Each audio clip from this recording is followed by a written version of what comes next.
Salut et bienvenue sur cette première vidéo de l'année. Donc comme c'est de coutume, bonne année et puis surtout la santé hein.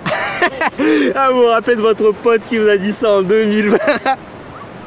Félicitations, c'était le bon choix.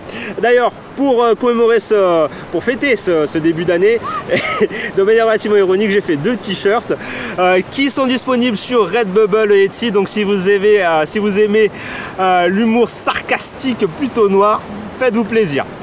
Ceci étant dit, j'espère que le son ne sera pas trop pourri parce que j'ai réussi à trouver mon petit coin d'isolement social, mais c'est vrai qu'il y a peut-être le bruit des vagues. Et comme c'est la première fois que j'essaie avec cet équipement là, c'est une GoPro avec le micro derrière, donc je sais pas comment ça va se passer. On verra, ça sera la surprise. Et maintenant, eh bien, on va passer au vif du sujet. Alors c'est un petit coup de gueule, voilà, pour la première vidéo de l'année, j'ai décidé de faire un petit coup de gueule. Pourquoi? Eh bien, parce que j'ai vu 2 séries que j'ai absolument adorées et qui m'ont frustré. Alors la première c'est Alice in Borderland. Alors c'est une série japonaise si vous ne connaissez pas. L'histoire pour résumer c'est que ces 3 potes qui d'un seul coup sont à Tokyo, ils vont dans le métro, puis quand ils sortent du métro, il n'y a plus personne sur Tokyo, ils sont obligés de jouer à des jeux mortels, hein. Donc si vous perdez vous pouvez mourir.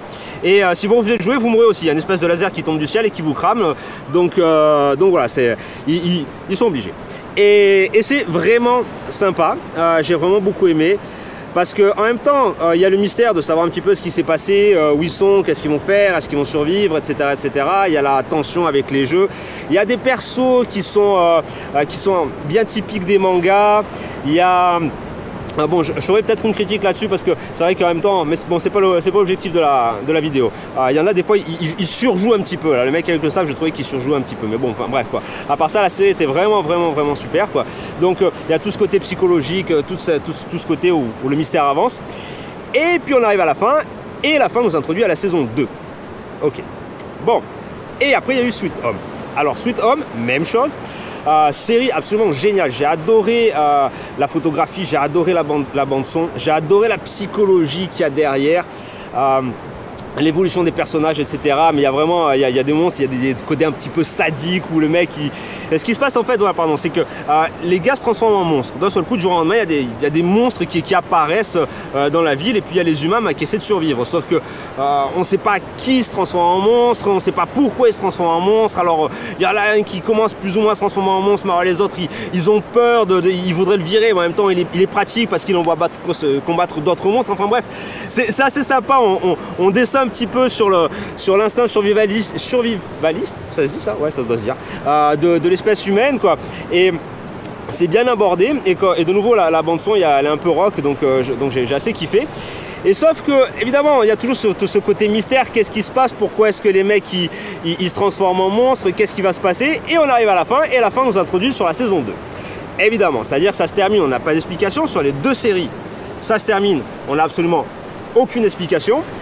Et on attend, donc ils nous promettent plus ou moins de nous répondre à toutes ces questions sur la saison 2. Sauf que quand vous regardez sur les sites spécialisés, si la série a été renouvelée pour une saison 2, et ben là, c'est en attente.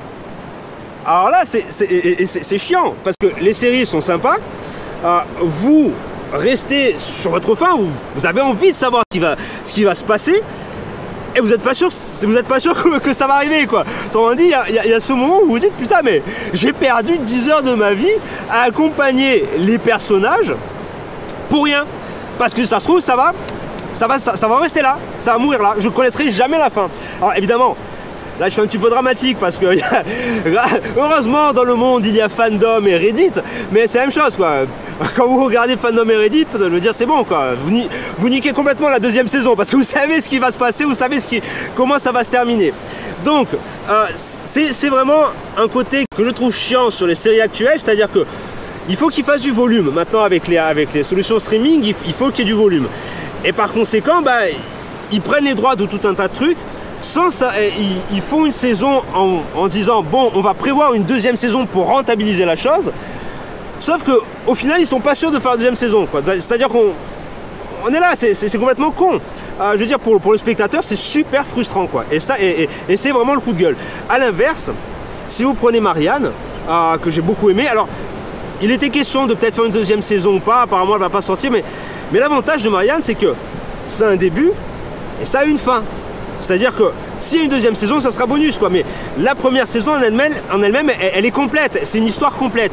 Et c'est ça qu'il faut faire avec les séries. C'est-à-dire que quand vous faites une série, l'intérêt, c'est évidemment, vous avez 10 heures pour développer l'histoire, développer les personnages, développer la psychologie, etc. Donc c'est cool. Mais il faut que ça se termine. Il ne faut pas que ça soit juste un moyen de nous introduire à la deuxième saison. Donc voilà, Netflix, tous les producteurs, si vous entendez, vous dites-moi un petit peu ce que vous en pensez parce qu'il commence à pleuvoir. C'est génial, la vidéo maudite. Donc voilà, dites-moi ce que vous en pensez. Mon coup de gueule, c'était ça, quoi. Je veux dire, faites-nous des séries, c'est cool, j'adore. Ça laisse vraiment beaucoup de temps pour développer l'histoire, beaucoup plus que sur un film, à moins que vous appeliez Marvel. Mais voilà, quoi. Au final, quoi, fournissez-nous un produit complet, pas juste un apéritif pour une hypothétique deuxième saison qui se trouve ne sortira absolument jamais. Écoutez, je vous fais la bise. Je vais me barrer. C'est la deuxième fois que j'essaie de faire cette vidéo, c'est la deuxième fois qu'il commence à chibrer. Donc, amusez-vous bien.